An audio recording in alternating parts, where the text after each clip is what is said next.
Bonjour à tous, je suis Elisabeth Smithers, fondatrice de l'ashram État de Flow. J'offre aux femmes et aux hommes désireux de retrouver un rythme qui leur convient, un espace dans leur quotidien pour se déposer, libérer leurs émotions et retrouver l'équilibre et la sérénité. Le tout en douceur, en descendant de la tête au corps pour se reconnecter à notre essence. Bienvenue sur le podcast État de Flow, des conversations inspirantes pour vous aider à vibrer le flow.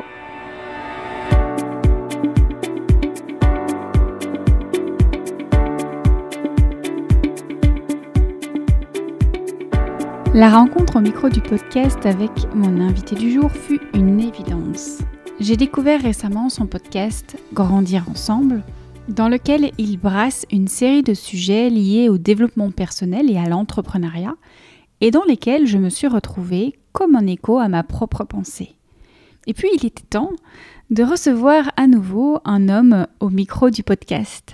Un homme qui cherche à cultiver l'équilibre entre le yin et le yang, entre le féminin et le masculin, et qui met ses émotions et son intuition au service de son entreprise. La conversation est passionnante et aurait pu se poursuivre des heures durant. Pas besoin d'être entrepreneur pour autant pour savourer cet épisode.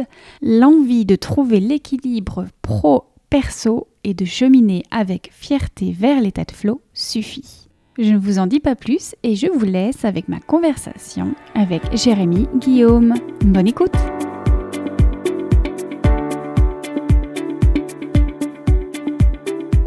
Bonjour Jérémy. Bonjour Elisabeth. Bienvenue, nouvel épisode de podcast. Alors je suis vraiment très heureuse de t'avoir au micro. Je pense que c'est une des rares fois où on va encore, on a peut-être fait avec Marjorie Lombard et à nouveau avec toi on va parler entrepreneuriat, état de flow. Voilà, on va un petit peu voir comment tout ça peut être lié. Juste pour te présenter en 2-3 mots, tu es ancien photographe professionnel. Aujourd'hui tu te consacres aux entrepreneurs, tu es coach et tu es fondateur de la Grao Academy. Alors moi j'ai cette question pour toi, comment et pourquoi s'est passée cette transition professionnelle? Énorme.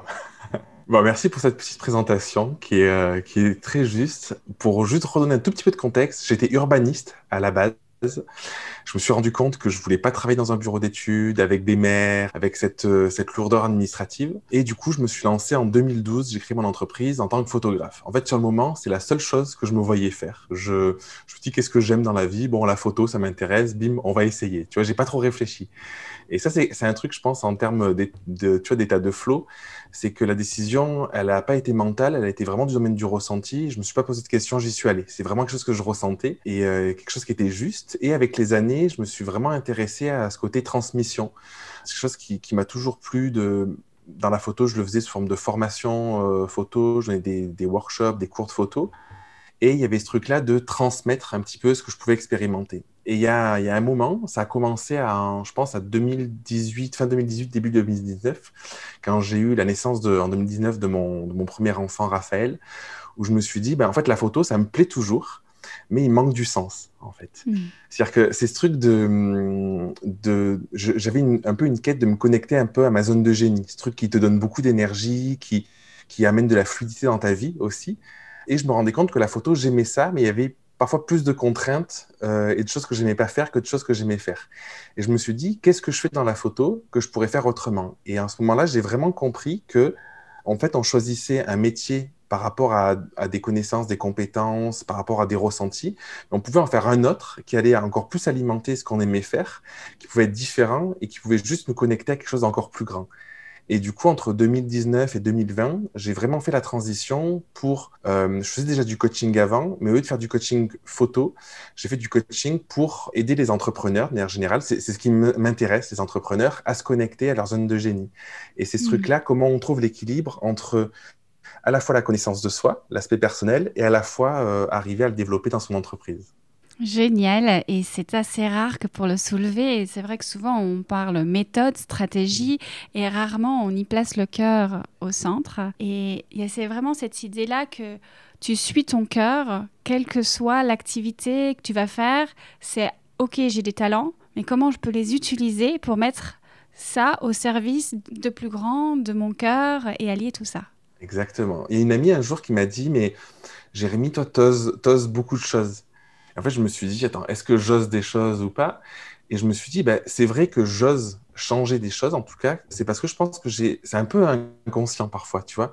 Enfin, j'essaie de le conscientiser un peu plus maintenant, mais c'est ce truc où quand je sens que c'est plus juste ou que ça me nourrit plus, ou même que ça crée de l'inconfort, je me dis pourquoi rester dans cette situation? Et du coup, je me dis, je vais entamer une étape de transition qui est plus ou moins longue, qui est parfois plus ou moins douloureuse, tu vois. Parfois, c'est violent de se dire, quand j'ai arrêté la photo, j'avais vraiment l'impression de dire, c'est vraiment mon bébé, quoi. C'est ce truc que je fais depuis des années. J'ai grandi par rapport à ça et je me suis dit, est-ce que ça va pas me manquer? Est-ce que c'est juste tout ça? Et je me suis dit, ben, je peux pas tenir quelque chose que je veux plus. Il faut que je fasse de la place pour quelque chose de nouveau parce que sinon, il y aura pas de possibilité ou ce sera infernal, je devrais travailler beaucoup et ce sera compliqué, quoi. C'est intéressant. J'entends dans ton parcours des similitudes avec le mien où on s'arrête à un moment donné dans une activité pour aller vers quelque chose qui nous épanouit plus. En tout cas, à un moment donné, on sent qu'il y a quelque chose, c'est plus là notre place. J'ai une question pour toi parce que moi, je le vois dans ma vie professionnelle. J'ai travaillé longtemps, par exemple, dans le milieu de la musique. Toi, la photo, moi, c'était le milieu de la musique. Et il y a eu un jour où, naturellement, j'ai voulu arrêter et me diriger vers autre chose. Et pourtant, il y avait cette petite voix en moi qui me disait, mais est-ce que je vais lâcher tout ça? C'était tellement génial. Est-ce que j'ai vraiment envie de lâcher tout ça? Et j'ai laissé faire, j'ai suivi le flow. Et aujourd'hui, à peu près 5 ou 6 ans après avoir pris cette décision, la musique est revenue dans ma vie d'une autre manière. Est-ce que toi-même, tu as vu peut-être que la photo était revenue d'une autre manière, ou en tout cas l'essence de ce que tu trouvais dans la photo? Est-ce que c'était la beauté? Est-ce que c'était mettre quelqu'un en lumière? Est-ce que, voilà... Exactement. C'est marrant que tu en parles parce que c'est assez récent. Et j'ai eu besoin de vraiment tout couper. Tu sais, c'est un peu, j'ai fait le parallèle un peu à une relation de couple où parfois, tu vois, avec une ancienne relation, tu apprécies la personne, tu veux garder des liens, mais finalement, ça te parasite plus qu'autre chose. Et je pense que parfois, il y a la nécessité de vraiment couper complètement pour, encore une fois, passer à autre chose et être pleinement dans autre chose, même si on ne sait pas ce que c'est. Et la photo, j'ai ce besoin-là, j'ai ce besoin d'annoncer que j'arrêtais complètement, j'ai ce besoin d'arrêter vraiment les prestations, d'arrêter de vendre mes formations et tout. Et récemment, j'ai eu une prise de conscience et en fait, il y a, dans une conférence, il y a quelqu'un qui disait, on oublie de réveiller parfois l'artiste qui est en nous. Il parlait de manière générale. Et je me suis dit, la photo, c'était quelque chose de très artistique, où il y avait Oui. cette recherche du beau, cette recherche de la lumière chez l'autre, d'ailleurs. Tu vois, le lien aujourd'hui que je fais avec mon activité et celle d'avant, c'est je cherche la lumière, mais au lieu que ce soit sur une image, c'est chez la personne.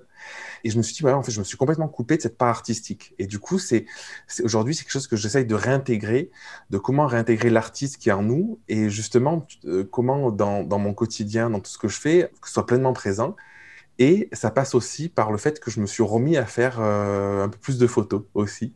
Donc, ouais, c'est marrant parce que comme toi, la musique qui est revenue à toi, ben, la photo, en fait, c'est quelque chose que j'avais vraiment mis de côté alors que j'appréciais ça encore et je me rends compte que c'est quelque chose qui peut exister sous une forme et qui va venir alimenter tout le reste et que c'est pas négatif. Hmm. J'aime cette idée de ne pas s'attacher au comment et de se dire pourquoi. Pourquoi est-ce qu'on avait un jour choisi cette voie-là et... Ça, tu vois, quand tu parlais de faire la transition, c'est ce qui m'a beaucoup aidé je sais pas où je vais, je sais pas comment ça va se passer. À l'époque, j'avais une coach qui m'a dit, ben, en fait, la confiance, c'est sauter dans le vide et se dire que ben, tu sais pas si ton parachute il va s'ouvrir ou pas, mais tu as suffisamment confiance pour y aller. En fait, et si tu fais pas ce grand saut, ben, tu peux pas espérer que les choses puissent se transformer et aller vers où tu veux aller intimement au fond de toi. Et ouais, ben, du coup, j'ai fait ce grand saut, quoi. Ce grand saut qui t'a permis de grandir. Exactement. Grandir, c'est aussi Grandir ensemble, le nom de ton podcast, qui Oui, partage notamment autour de l'entrepreneuriat, mais aussi du coaching et du développement personnel, parce que pour toi, tout est lié. oui. C'est pendant longtemps, tu vois, j'étais un peu fermé dans ce qu'on dit un peu en marketing. Je sais pas si tes discours, tu as déjà entendu. Il faut tout centraliser, il faut montrer une seule chose, il faut être, tu vois, ce truc-là. Et je pense que sur le papier, ça peut être vrai. C'est-à-dire que ma volonté, quand j'ai voulu développer mes autres activités après avoir arrêté la photo, je pense que le fait d'avoir tout centralisé, ça aide à aller plus vite parce que tu montres une seule image, tu es moins éparpillé, tout ça. Mais c'est aussi hyper frustrant parce que tu as l'impression de sacrifier une immense part de toi, une immense part de ce que tu penses, de ce que tu aimes, tout ça. Et du coup, aujourd'hui, avec le podcast, avec tout ce que je fais, j'ai vraiment envie de mettre à cœur ce truc-là de on est, on est une multitude de facettes. On peut être, pour mon cas, père de famille, ou pour toi, on peut être femme, on peut être aimer le yoga, on peut aimer la musique, on peut aimer manger, on peut aimer bricoler, on peut aimer la menuiserie, on peut aimer le marketing, on peut aimer la communication. Et comment on arrive à créer un écosystème, en fait, qui est non pas dans une seule branche spécialisée, où ça peut être un petit peu ennuyant ou un petit peu contraire à la vie de manière générale, et comment on arrive à faire du sens avec toutes nos facettes pour les mettre au cœur de notre activité. C'est vraiment ce que j'essaye de faire. Je ne sais pas si ça répond à ta question. Oui, et on peut peut-être aller un peu plus loin dans l'idée de grandir personnellement, qui permet de grandir professionnellement, cette idée de lier le développement personnel et l'entrepreneuriat. Ouais, c'est vraiment... Ça, c'est une prise de conscience que j'ai eue il y a quelques années, de me rendre compte que je dissociais vachement le côté entreprise, enfin vie pro, vie perso, si tu veux. Et je me suis dit, en fait, en faisant ça, je rentre dans le même fonctionnement qu'un salarié qui va bosser et qui attend le week-end pour prendre du temps pour lui, tu vois. Et du coup, je me suis rendu compte qu'il y avait 3 temps qui étaient importants pour moi. Les temps d'entrepreneuriat, quelque chose qui me nourrit profondément. J'adore aider les autres, développer mon entreprise. Des temps que j'appelle des temps perso, c'est vraiment du temps pour moi, du temps pour mieux me connaître, des temps pour faire des choses du domaine du plaisir, tu vois, des choses comme ça, aller marcher. J'aime beaucoup la menuiserie, par exemple, des choses comme ça. Et du temps un peu plus privé, ce qui est la vie de famille, la vie avec les amis.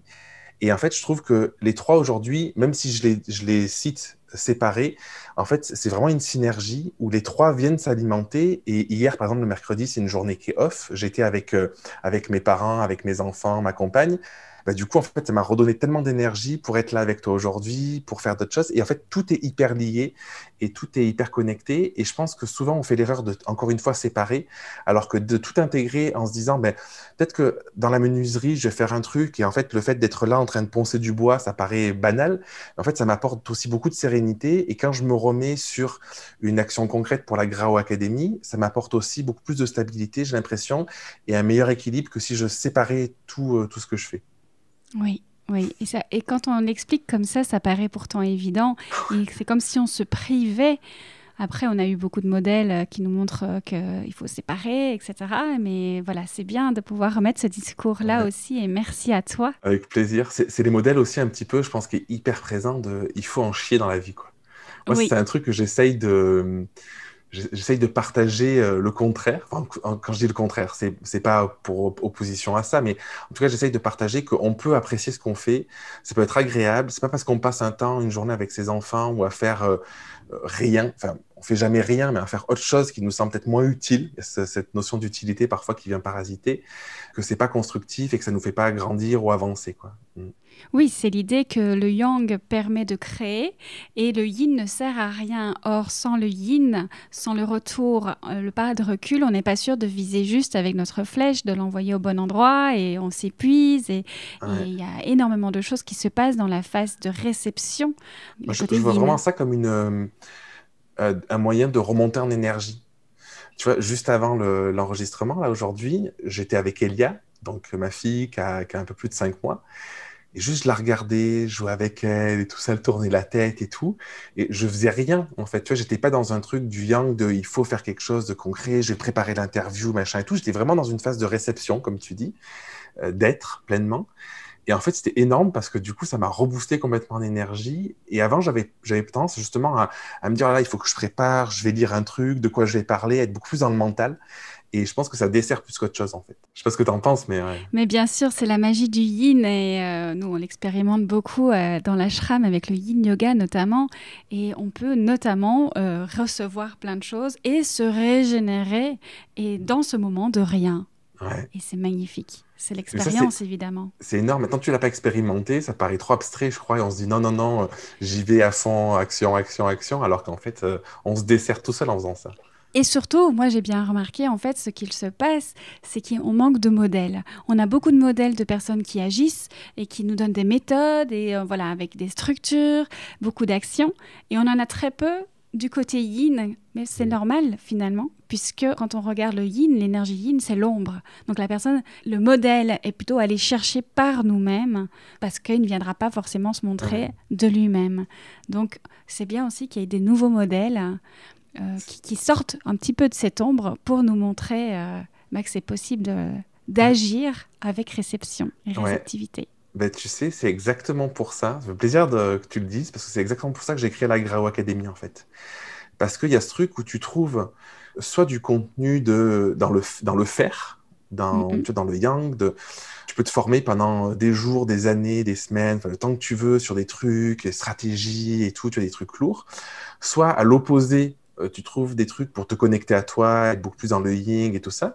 Et souvent, en fait, on oppose les deux. Et encore une fois, je pense que l'équilibre, il est dans la justesse entre les deux, accepter sa part de féminité, accepter sa part de masculinité, accepter le yin, le yang, comme tu dis, tu vois.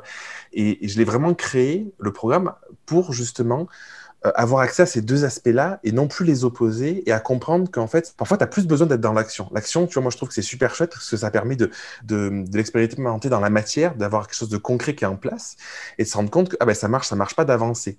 Et à la fois, parfois, c'est hyper important aussi d'avoir un temps de pause, un temps de reconnexion à soi, un temps de questionnement avec soi-même, de qu'est-ce que je veux plus aussi.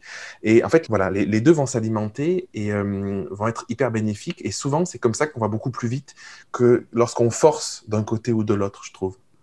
Exactement. On a un discours évidemment similaire. C'est pas étonnant que je t'ai invité au micro du podcast. Est-ce que tu peux peut-être nous dire d'où vient ce nom, la Grao Academy? Oui, alors en fait, il y a pas de... Tu vois, c'est un peu je sais pas comment dire, la magie des imprévus. Je réfléchissais à un nom un petit peu sexy, tu vois, qui n'est pas forcément de lien avec le programme.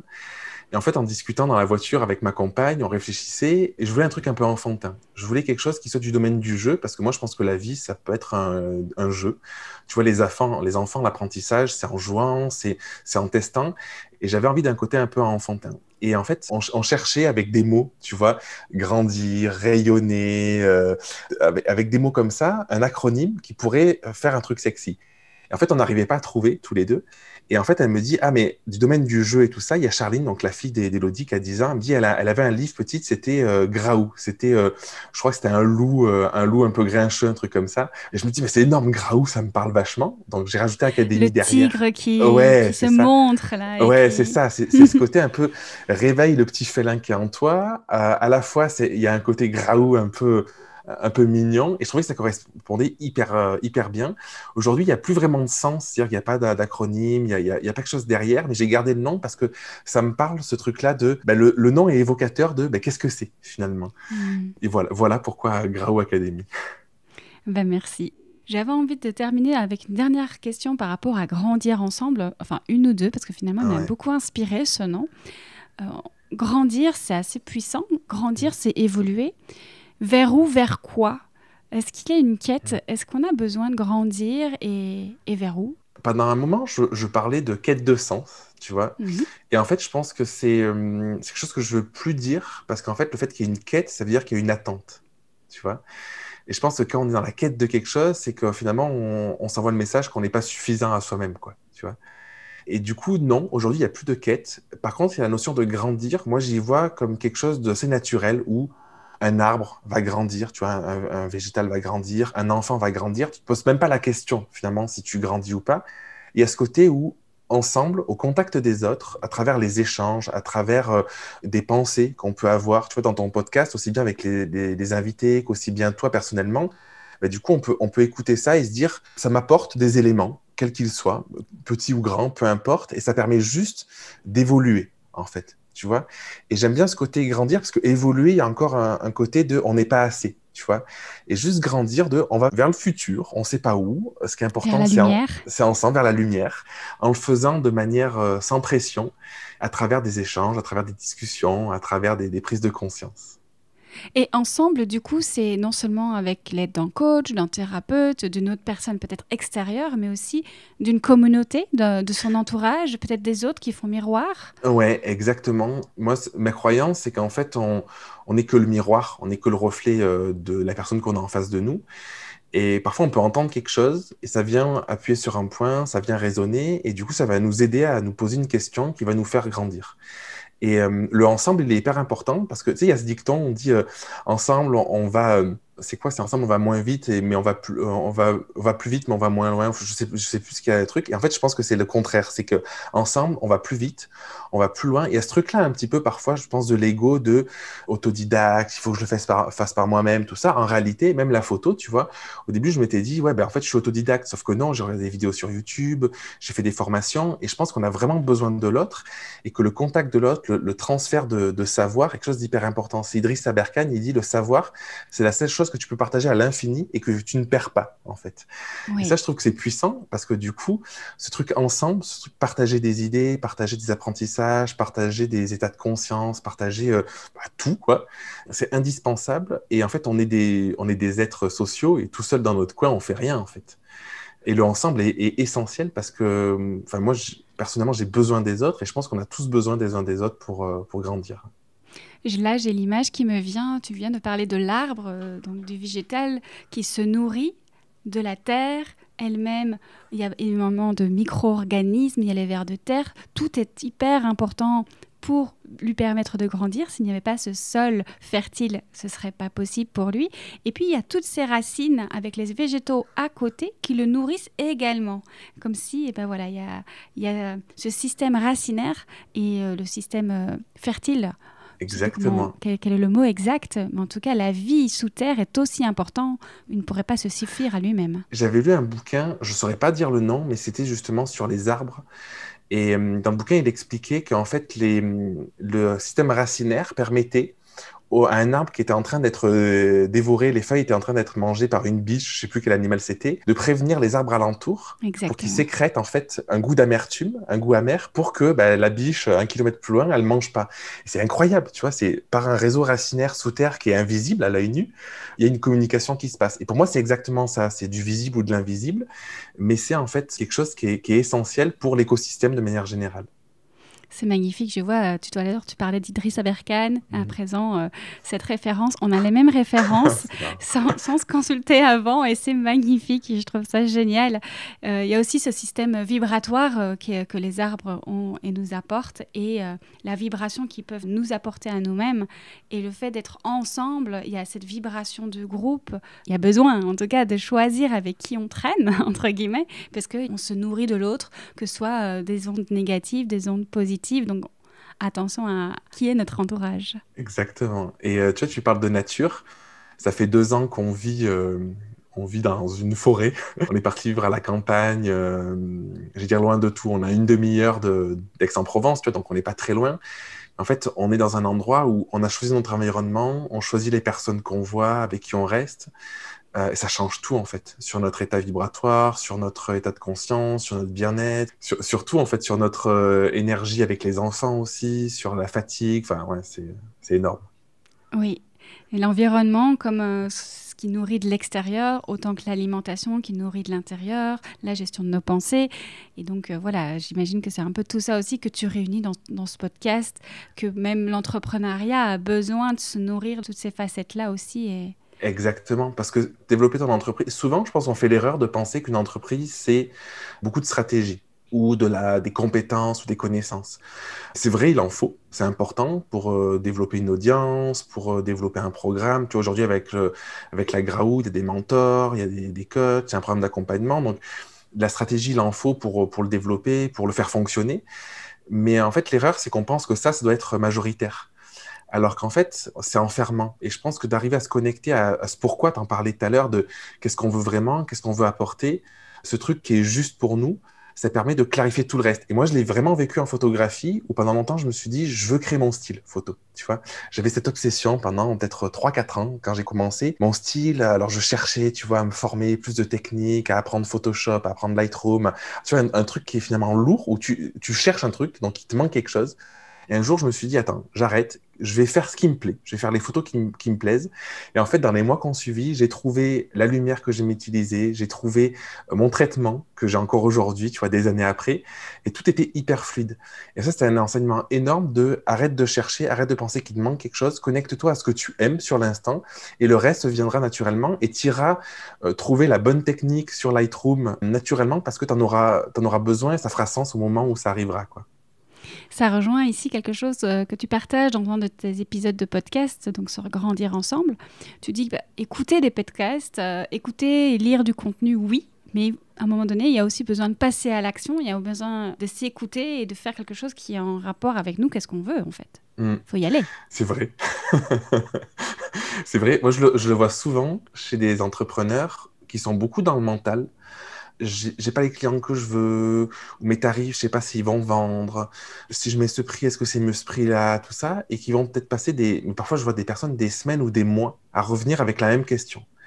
Je pense que pour avoir des réponses, ça vaut vraiment le coup de se dire, je teste en fait. Je présente ce prix-là, est-ce qu'il est juste ou pas pour moi? Ouais, il est juste, ok. Qu'est-ce que ça fait quand je le dis à un prospect? Est-ce que c'est inconfortable? Est-ce que c'est confortable? Est-ce que le prospect, quelle est sa réaction? Ah je vois qu'en fait, le prospect, ça a l'air de lui faire, je signe un contrat, c'est cool. Et en fait, du coup, tu as moins de questionnements à te poser. Si ça marche pas, au moins tu sais que ça marche pas et tu peux te demander qu'est-ce que je peux changer? Est-ce que je suis pas à l'aise? Et du coup, c'est mon énergie qui vient interférer et par effet miroir, la personne, elle sent qu'il y a un truc qui vibre pas. Mais du coup, le fait d'être dans l'action, comme tu dis, ça permet, je trouve, de mon point de vue, d'avoir des vrais éléments de réponse concrets. Il y a un retour au corps, il y a un retour au ressenti, il y a un retour à quelque chose d'ancré un petit peu. Exactement. C'est cette idée de écouter nos besoins, qu'est-ce qu'on a envie en l'instant, écouter notre intuition et en quelque sorte être aligné à qui on est aujourd'hui en dehors de toute référence extérieure. Qu'est-ce que nous, on a envie? C'est ça, en dehors de la comparaison, tu vois, cette légitimité où tu vas te comparer tout le temps aux autres et finalement, ça te fait qu'une chose, c'est t'éloigner de ce que tu veux vraiment, en fait, de ce que tu as apporté, de ce que tu veux, quoi. Et du coup, qu'est-ce que ça change concrètement en tant qu'entrepreneur d'écouter nos besoins, peut-être nos émotions? Qu'est-ce que tu dirais que ça nous apporte en tant qu'entrepreneur? De la sérénité, Mhm. de moins courir après le il faut, tu vois. Oui. Parce que du coup, le fait de ne pas être connecté à ses besoins, à ses ressentis, et d'être beaucoup plus dans la comparaison, ou de se penser qu'il nous manque quelque chose, on va être poussé, tenté d'essayer de faire ce que font les autres, d'avoir la vie de quelqu'un d'autre finalement, un petit peu, tu vois. Et quand je dis de la sérénité, c'est le fait de se recentrer sur soi. Ça permet de se dire, est-ce que ce truc-là, je le veux ou pas, tout simplement. En fait, c'est presque du binaire, tu vois, c'est du oui ou non, du 0 ou du 1. Et ça porte de la sérénité parce que ça évite de rentrer dans un schéma où on va être tout le temps poussé à faire quelque chose qui ne nous correspond pas, à penser qu'il nous manque toujours quelque chose, donc aller encore chercher plus loin qu'est-ce qu'on pourrait faire qui ne nous correspond pas, et à s'éloigner de plus en plus de qui on est. Alors que quand on revient à se dire, mais ce truc-là, je suis en train de le faire, est-ce que c'est juste ou pas, est-ce que j'en ai envie ou pas, est-ce que ça me donne de l'énergie ou pas? Moi, j'ai une métrique que j'utilise beaucoup, c'est est-ce que ce truc-là, ça me met dans la joie, ça me donne de l'énergie, au contraire, est-ce que ça me plombe, quoi. Et en fait, je trouve que c'est un super truc pour se dire, est-ce que c'est dans le juste ou pas, en fait. Et cette quête de toujours faire plus, toujours regarder ce que font les autres, se dire, ah, mais il faut que je me forme à ça parce que c'est pas assez. Est-ce que j'en ai besoin, en fait? Ben non, ça me procure du stress, ça me met pas dans la joie et j'ai moins d'énergie. Ok, c'est pas le moment. Peut-être que ce sera utile plus tard, mais maintenant, à l'instant T, c'est pas ce dont j'ai besoin, quoi. Donc, revenir dans son besoin. Oui, donc revenir dans son besoin plutôt que de suivre les stratégies ou les méthodes, selon toi, ça apporte sérénité et joie. Exactement. Et en fait, la stratégie, elle vient, je trouve, ensuite, quand tu es dans cette sérénité, parce que tu vas choisir la stratégie, non pas parce qu'il en faut une, mais parce qu'elle te correspond, en fait. Elle soutient nos idées. Voilà. Stratégie, c'est hyper important, tu vois. Là, l'interview qu'on fait aujourd'hui, pour parler de ces sujets-là, pour parler à nos différentes communautés, tout ça, c'est hyper important. Mais ça vient parce qu'on est heureux de le faire, tu vois. Et on est heureux d'échanger tous les deux, et on a plein de points communs. Et c'est pas juste quelqu'un sur le papier parce qu'il peut apporter quelque chose et on va se perdre là-dedans, quoi. Tout à fait. J'avais envie aussi de souligner, je travaille avec les élixirs floraux. Les auditeurs certainement doivent le savoir, sinon voilà, je le rappelle. Et il y a une des fleurs, Plumbago, qui nous permet exactement, dans le cas présent où on a tendance à demander toujours l'avis aux autres, qu'est-ce que je suis censée faire, à ton avis, c'est quoi la bonne stratégie, plutôt que d'écouter la petite voix à l'intérieur. Voilà, Plumbago qui peut nous aider à entendre notre intuition et après à choisir.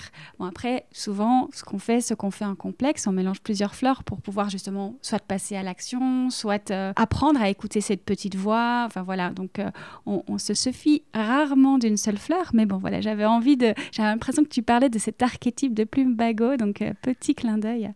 Tu vois, c'est génial parce que c'est exactement cette idée de aller vers l'extérieur, récupérer ce qui peut nous nourrir à l'intérieur, mais de manière saine, j'ai envie de dire. Je sais pas comment le dire, mais tu vois, c'est... Hmm.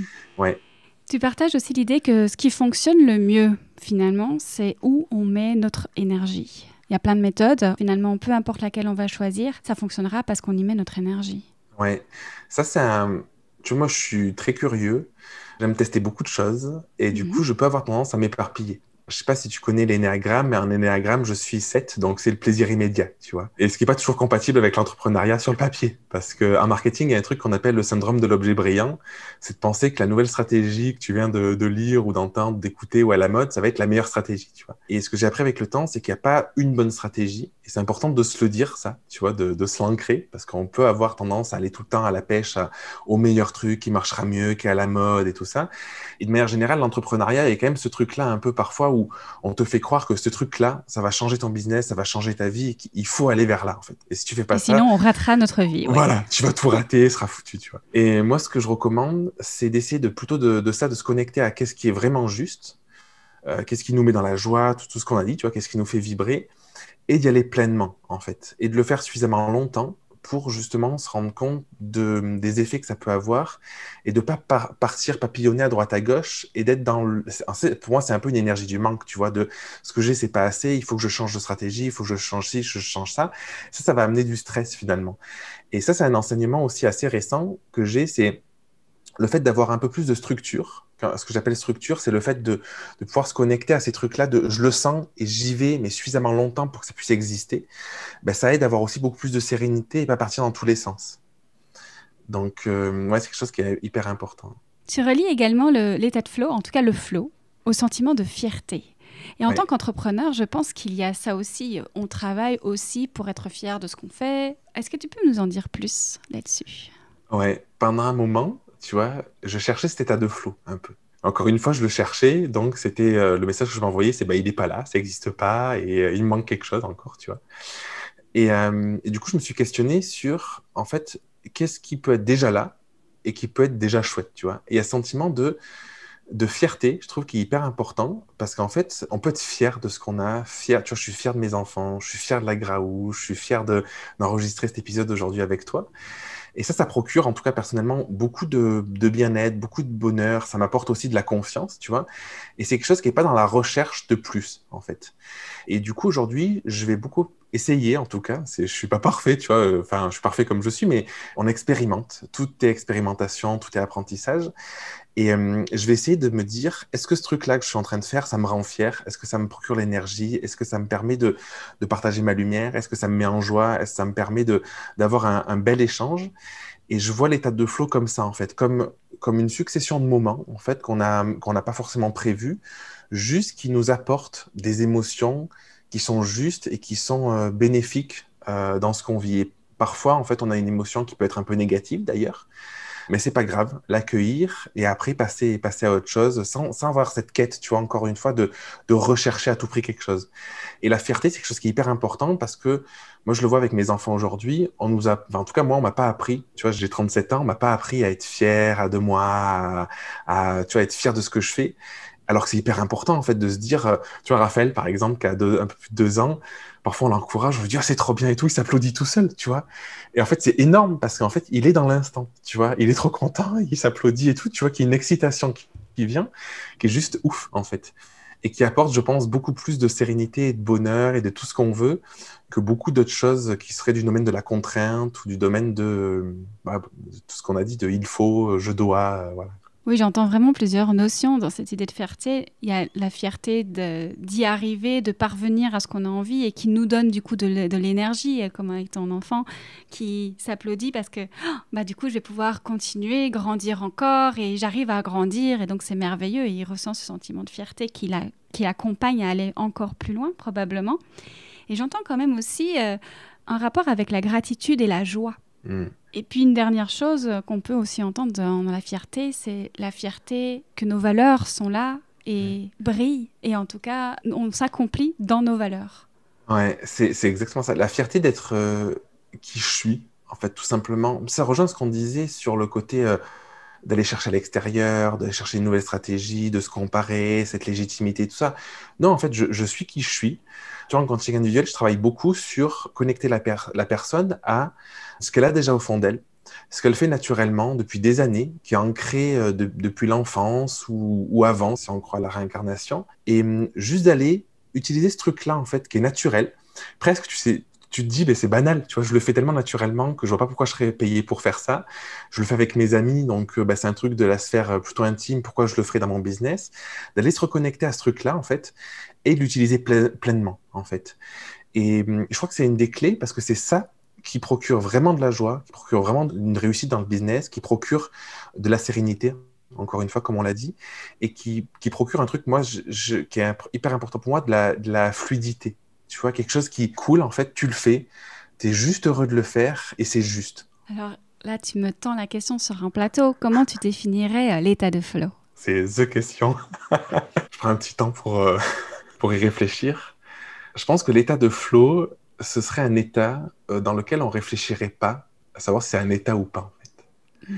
Ou alors a posteriori, peut-être. Tu vois, si tu me poses la question d'état de flow, maintenant, je te dis, il y a 1 heure, quand j'étais avec Elia et que j'étais allongé par terre et que j'avais sa tête à 10 centimètres de moi, j'étais en état de flow. En fait. Sauf que c'est pas du tout une question que je me suis posée sur le moment. Sur l'aspect business, quand je suis dans une session de coaching de groupe avec les membres de la Grau Academy, je suis en état de flow parce que les choses viennent, les idées viennent, repartent, il y a des débats, des discussions, il y a des apports de tout ordre. Après coup, je peux te dire, ça c'est un état de flow parce que presque un état modifié de conscience où en fait tu es dans ton truc, tu n'y réfléchis pas, tout est fluide. Tu as vraiment une connexion à l'instant présent sans même en avoir conscience, sans te le mentaliser, sans te le dire en fait.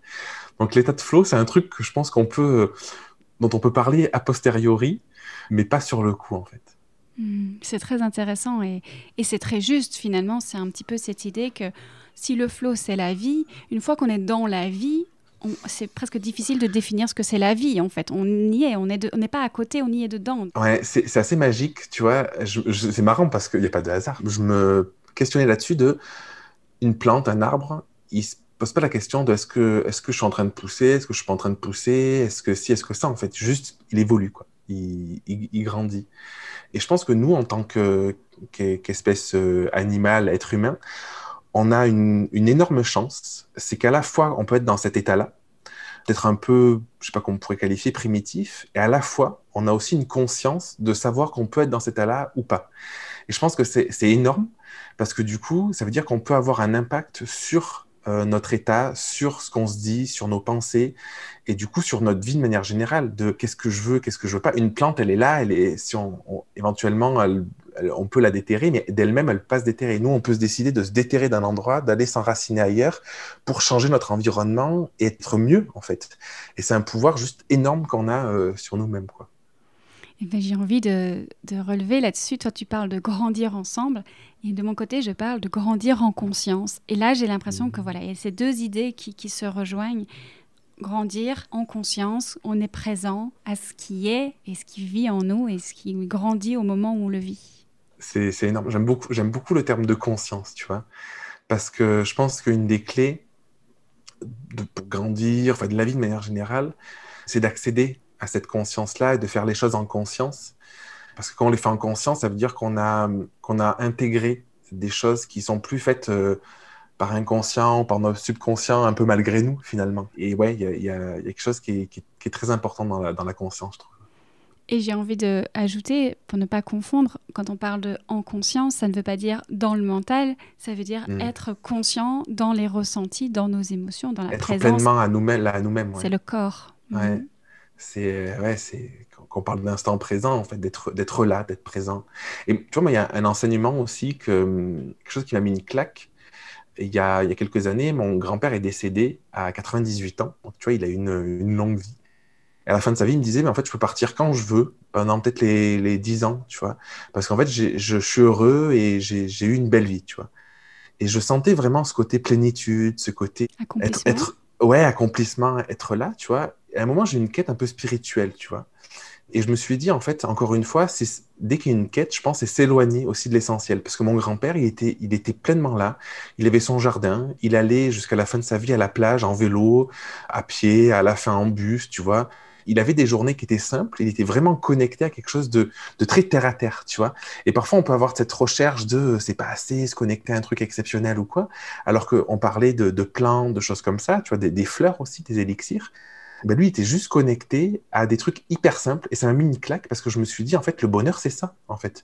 C'est juste être, non pas être dans la quête tout le temps de tout, d'être dans la course de tout, mais juste, tu vois, là, je lève les yeux, il y a la forêt à perte de vue, il y a des fleurs devant moi et tout ça. C'est énorme, tu vois. Juste ça, en fait.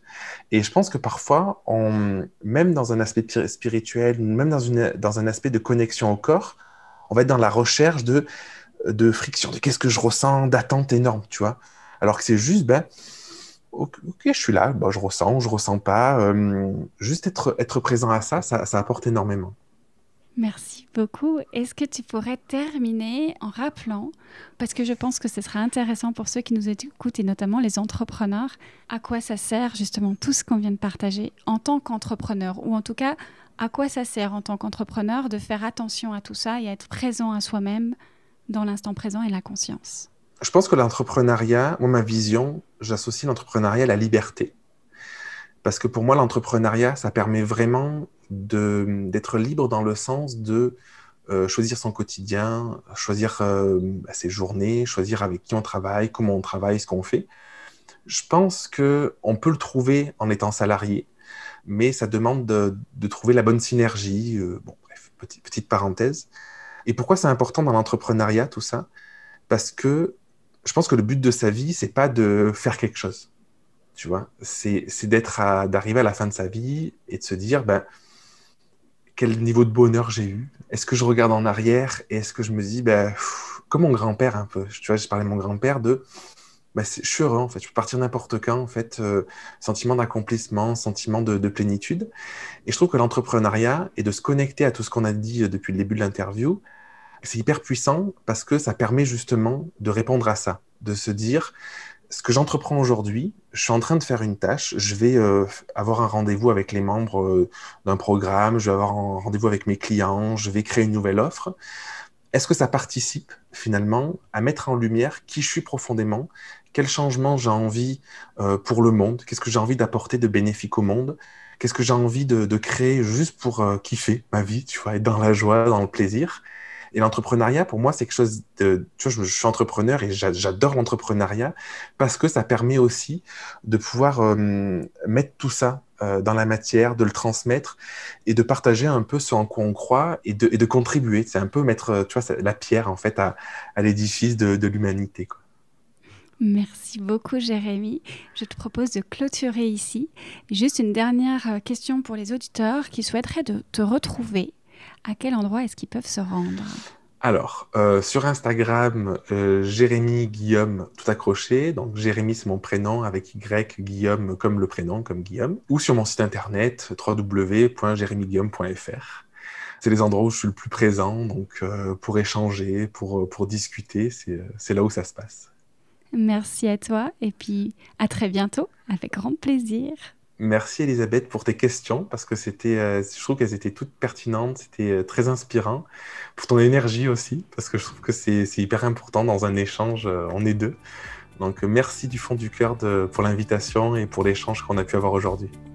Merci encore et puis de toute façon on se retrouve aussi très vite sur ton podcast Grandir ensemble. À bientôt. À bientôt.